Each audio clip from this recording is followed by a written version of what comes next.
2016, America hit a milestone, having the most female CEOs ever. But despite these cracks in the glass ceiling, a new study found that only 34% of Americans say they've actually worked for a company with a female president, and only 33% of respondents believe that women make the same amount as their male counterparts. So as we head into International Women's Day on Wednesday, Dr. Constance St. Germain is here to discuss the gender gap in the workplace and how its impact is on our career and our home. Doctor, thank you so much for stopping in with us.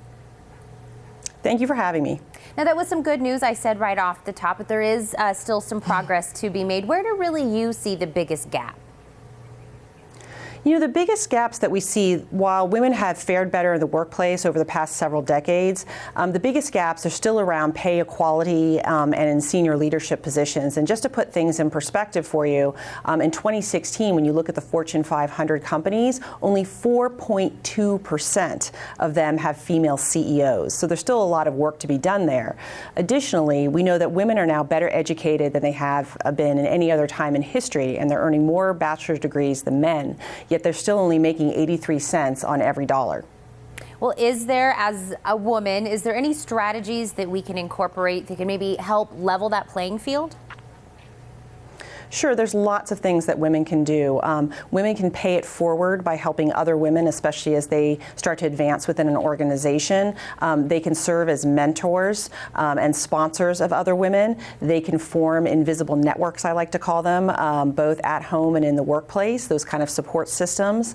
And I think that women need to be cognizant of not only asking for help, but also being okay with saying no to some things, because it's really important to avoid that superwoman syndrome, thinking that they have to do it all, both at work and at home, in order to avoid burnout.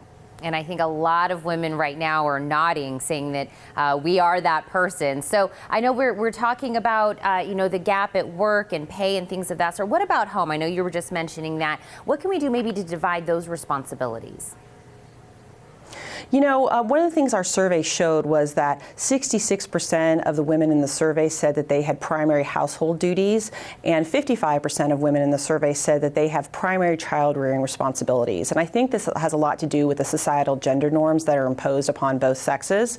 I think organizations can really help combat this by having very family-friendly policies. So whether it's maternity and paternity leave for both genders, whether it's on-site childcare, telecommuting, flex options, job sharing, things like that, which will really help equalize the responsibilities at home for both genders. Well, I think this study is very interesting. Is there somewhere online where we can take a look at the study and get some more great tips? Yes, you can go to www.phoenix.edu/Women's Day. That was perfect, Doctor. Again, thank you so much for all that information today. Thank you for having me. Don't go anywhere. The Morning Blend will be right back.